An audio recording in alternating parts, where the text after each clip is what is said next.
நீங்கள் வந்து குரானை பிலீவ் பண்றீங்க. இப்போ இந்த குரான்ல கூறப்பட்ட சில விஷயங்கள் அறிவியலுக்கும் ஒத்து போகுது அப்படின்னா நீங்க ஃபர்ஸ்ட் எதை சொல்லுவீங்க? குரான்ல நிறைய வேர்சஸ் இருக்கு. குரான் வந்து என்ன சொல்றோம் அப்படின்னா the words of God, கடவுளுடைய வார்த்தைகள் அப்படின்னு சொல்லிட்டு அது வசனங்களா இருக்கும். புத்தகம்னு எடுத்த வசனங்கள் இருக்கும்ல, அந்த வசனங்களுக்கு அரபியில ஒரு பேர் இருக்கு. என்ன அப்படின்னா ஆயா அப்படின்னு சொல்லுவாங்க, ஆயத் அப்படின்னு சொல்லுவாங்க. அந்த ஆயத்னா என்ன அப்படின்னா சயின்ஸ், அடையாளங்கள் அர்த்தம். SIGN science. ஸோ அந்த அடையாளங்கள். இன்னொரு பேர் வந்து மிராக்கிள்ஸ் அப்படின்னு சொல்லுவோம். அந்த ஒவ்வொரு வசனமே ஒரு அடையாளம், ஒரு அதிசயம். எதற்கான அடையாளம் அப்படின்னா கடவுள் இருக்காரு அப்படின்றதுக்கான அடையாளம். எதற்கான அதிசயம்னா இது மனிதனால சொல்லப்பட முடியாத வார்த்தைகள் அப்படின்றதுக்கான அதிசயம். ஸோ அப்போ குரான்னு பார்த்தா ஃபுல் குரானுமே அதிசயமா தான் இருக்கும், ஃபுல் குரானுமே உங்களுக்கு அடையாளமா தான் இருக்கும். அதுல குறிப்பா சில விஷயங்கள் என்ன அப்படின்னா அட்வான்ஸ் சயின்ஸை பேசணும். நம்ம பழைய சயின்ஸ் கூட கிடையாது, ரொம்ப அட்வான்ஸ்டு சயின்ஸை பத்தி பேசணும். இப்போ ஒரு மனுஷன் வந்து பிசிசிஸ்ட் இருக்காரு அப்படின்னா அவருக்கு வந்து கெமிஸ்ட் பத்தி நாலேஜ் இருக்காது, டீப் நாலேஜ் இருக்காது. ஜென்ரலா நாலேஜ் இருக்கும், டீப் நாலேஜ் இருக்காது. PhD லெவல் பண்ணவங்களுக்கும் ஒரு பிசிசிஸ்டுக்கும் கண்டிப்பா டிஃப்ரென்ஸ் இருக்கும். ஒரு சயின்ஸ் ஸ்டூடெண்ட்ஸ்க்கு ஆர்ட்ஸை பத்தி நிறைய தெரியாது. ஸோ எல்லா டிபார்ட்மெண்ட்டையும் ஒரே மனுஷனால கவர் பண்ண முடியாது. ஸோ இந்த குரான் என்ன சொல்றாங்க, முகமதுடைய வார்த்தைகள்னு ஏத்திஸ்ட் சொல்றது ஓகே. அப்படி சொன்னாங்க அப்படின்னா, அப்படி முகமதுடைய வார்த்தைகளா இருந்ததுன்னா, ஸல்லல்லாஹு அலைஹி வஸல்லம் வார்த்தைகளா இருந்தது அப்படின்னா ஒரு மனுஷனே எல்லா டிபார்ட்மெண்ட்டை பத்தி பேசியிருக்க முடியாது. ஸோ இப்போ நம்ம வந்து ஒரு 5 டிபார்ட்மெண்ட்டை பத்தி பேசலாம். 5 விஷயங்கள்: physics, chemistry, embryology, geology and நம்மளுடைய ஹிஸ்ட்ரி. இதெல்லாம் பேசுவோம். பிசிக்ஸ் தெரிஞ்சவங்களுக்கு கெமிஸ்ட்ரி தெரியாதுன்னு சொன்னோமா? பிசிக்ஸ்ல big bang theory. Big bang theory எப்போ கண்டுபிடிக்கப்பட்டது? 1930களில். அப்போதான் வந்து பிக் பேங் தியரியை பிசிசிஸ்ட் கண்டுபிடிக்கிறாங்க. என்னன்னா இந்த பூமி, இந்த யூனிவர்ஸ் எல்லாமே ஆட்டோமேட்டிக்காக இருந்தது கிடையாது. சம் பிக் பேங் ஒரு பெரிய வெடிப்பு உருவாகி எல்லா கோள்களும் உருவானது அப்படின்னு குரான்ல இந்த வசனம் இருக்கு. 21வது அத்தியாயம் 30வது வசனத்துல என்ன சொல்றோம் அப்படின்னா, வானம், பூமி, இரவு, பகல் எல்லாமே ஒன்றோடு ஒன்று இணைந்திருந்தது. அதை அல்லாஹ் தான் பிரிச்சான் அப்படின்றத நீங்க பார்க்கவில்லையா அப்படின்ற கொஸ்டின் வருது. ஸோ வானம், பூமி எல்லாமே ஒன்னாதான் இருந்தது, அதை செப்பரேட் பண்ணி பிரிச்சு எடுத்த அதுக்கப்புறமா தான் பிரிச்சு எடுக்கப்பட்ட பிறகுதான் இந்த உலகம் வந்தது அப்படின்ற ஒரு விஷயம். ஸோ அந்த பிக் பேங் தியரி வந்து இப்போ 1930களில் கண்டுபிடிச்சது. எப்படி 1455 வருஷத்துக்கு முன்னாடி ஒரு மனிதனால சொல்ல முடியும்? யார் சும்மா ஒரு பேச்சு வாக்கில் இதெல்லாம் சொல்லிட முடியாதுல்ல. ஸோ ஃபிசிக்ஸ் வந்து இன்னைக்கு இருக்க அட்வான்ஸ் சயின்ஸுக்கும் குரானுக்கும் எந்த ஒரு மாற்றமும் இல்லாமல் இருக்கு அப்படின்றதுக்கான அடையாளம் எது?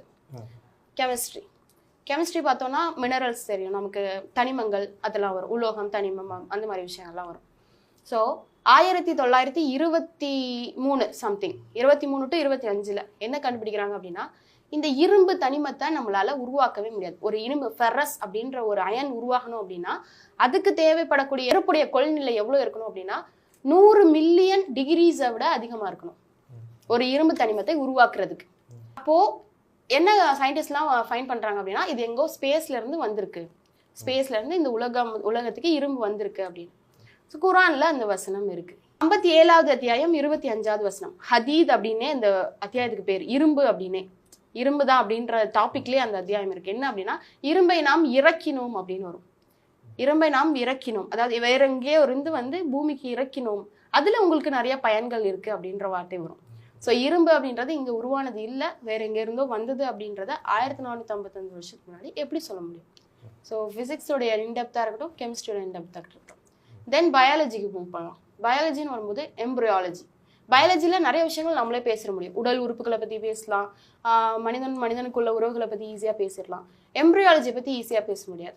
கரு எப்படி உருவாகுது, ஏன்னா அது கண்ணுக்கு தெரியாத விஷயம். ஒரு தாயோடைய கருவுக்குள்ள உருவானது.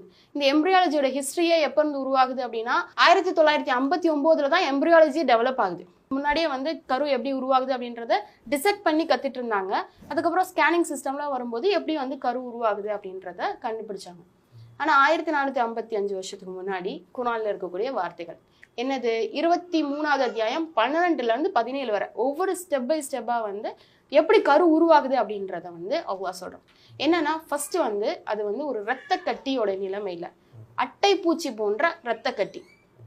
அட்டைப்பூச்சி எப்படி இருக்கும்னு நமக்கு தெரியல, அது மாதிரி ஒட்டிட்டு இருக்கக்கூடிய இந்த மாதிரி இவ்வளோ இன்டீட்டெயில்டா எப்படி சொல்லுங்க, ஒரு கருல ஊம்புல அதோடைய ஃபர்டிலைஸ்டான ஒரு ஓவம் எப்படி இருக்கும் அப்படின்னா ஒரு அட்டைப்பூச்சி மாதிரி ஒட்டிட்டு இருக்கும் அப்படின்றது வந்து இன்னைக்கு இருக்க சயின்ஸ்ல நம்ம ஸ்கேன் ரிப்போர்ட்லயே நம்ம பார்த்தோம் அப்படின்னா தெரியும். ஸோ அந்த நிலைமையில ஃபர்ஸ்ட் உருவாகுது.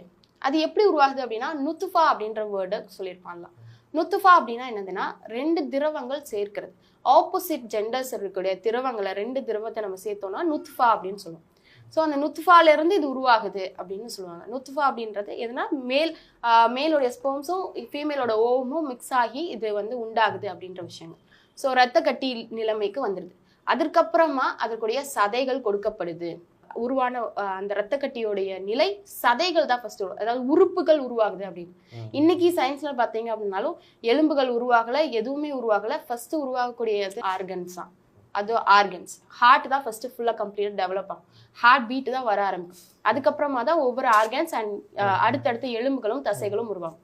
அதுக்கு அடுத்த நிலையில தான் அடுத்து சொல்றோம் அதற்கு எலும்புகளை நாம் அமர்த்தினோம், அதற்கப்புறம் அது மேல தசைகளை அனுப்பினோம், அது கடைசியில வந்து ஒரு மனித உருவமா உருவாச்சு அப்படின்னு. ஸோ இந்த எம்ப்ரியாலஜியோட அந்த ஸ்டேஜஸை பார்க்கும்போது இந்த எம்ப்ரியாலஜியோட சயின்டிஸ்ட் அதை டெவலப் பண்றவங்களே இதை வந்து அக்செப்ட் பண்ணிக்கிறாங்க. இதை ஒரு மனுஷனால சொல்ல முடியாது. இது 1450 வருஷத்துக்கு மேலே மேபி அவருக்கு அவ்வளோ அறிவு இருந்திருக்கலாம், அவர் வந்து ஏதாவது ஒரு சூப்பர் நேச்சுரல் பவர் இருக்கலாம் அப்படின்ற மாதிரி சொல்றாங்க. நாங்கள் சூப்பர் நேச்சுரல் பவர் இல்லைங்க, காடோட வார்த்தை அப்படின்னு சொல்றோம். ஓகேவா? ஸோ அடுத்து ஜியாலஜி. இதெல்லாம் வந்து சயின்ஸ் பேசுறோம். ஜியாலஜி இதெல்லாம் கூட யோசிச்சு எழுதிருக்கலாம். உலகத்துல இருக்கக்கூடிய விஷயத்த எப்படி யோசிச்சு நம்மளா ஒரு கற்பனையில எழுத முடியாது தானே. கடலுக்கு நடுவுல ஒரு தண்ணி இருக்கு. நம்ம தண்ணியோட நேச்சர் தெரியும். ஒரு உப்பு தண்ணியும் நல்ல தண்ணியும் கலந்தீங்கன்னா என்ன ஆகும்? உப்பாயிரும். ஆமா, ஆட்டோமேட்டிக்கா அது உப்பாயிரும். அது ஹை கான்சென்ட்ரேட்டட் உப்புல இருக்கக்கூடிய தண்ணியை நார்மல் ட்ரிங்கிங் வாட்டர்ல கலந்தோம்னா கம்ப்ளீட்டா அது உப்பாயிரும். ஸோ அதை பிரிக்கக்கூடிய நேச்சர் கிடையாது. வாட்டர் மாலிகுல்ஸ்க்கு அந்த நேச்சர் இருக்கு. அந்த H2O ஒவ்வொன்றையும் அட்ராக்ட் பண்ணக்கூடிய நேச்சர் இருக்கு. ஸோ அப்படி இருக்கக்கூடிய நேரத்துல கடலுக்கு நடுவுல ஒரு பகுதி இருக்கு. அந்த பகுதி இனிப்பா இருக்கும், இனிப்பான குடிநீரா இருக்கும், கடலுக்கு உள்ள இருக்கும். இன்னொரு பகுதி உப்பா இருக்கும் அப்படின்னு குர்ஆன்ல வசனம் வருது. அந்த கடல் எங்க இருக்குன்னா பெனிசுலால டூலம் அப்படின்ற இடத்துல இருக்கு. ஒரு மெக்சிகோல இருந்து 15 கிலோமீட்டர் தாண்டி கடலுக்குள்ள போகும்போது 150 அடி ஆழத்துக்கு கீழே, கடலுடைய 150 அடி ஆழத்துக்கு கீழே ஒரு ரிவர் ஓடுதான். நல்ல தண்ணியில இருக்கக்கூடிய ரிவர். அதை அந்த குர்ஆன்ல அல்லாஹ் சொல்லியிருக்கான், இந்த மாதிரி அதை பிரிக்கக்கூடிய ஒரு திரையை நாம் அமைச்சிருக்கோம் அப்படின்னு. நல்ல தண்ணியாவே இருக்கும், நீங்க குடிக்கிற மாதிரியே இருக்கும், உப்பு தண்ணி இருக்கும், அது ஒன்றோடு ஒன்று கலக்காது அப்படின்னு குர்ஆன்ல அல்லாஹ் சொல்றான். 25வது அத்தியாயம் 53வது வசனத்துல. ஸோ இதெல்லாம் பார்த்துட்டு இன்னமும் வந்து இது வந்து யாராவது கற்பனை பண்ணியிருப்பாங்க அப்படின்னா இது மாதிரி நிறைய அடையாளங்கள் இருக்கு. குர்ஆன் முழுக்க இந்த மாதிரி அடையாளங்கள் இருக்கு.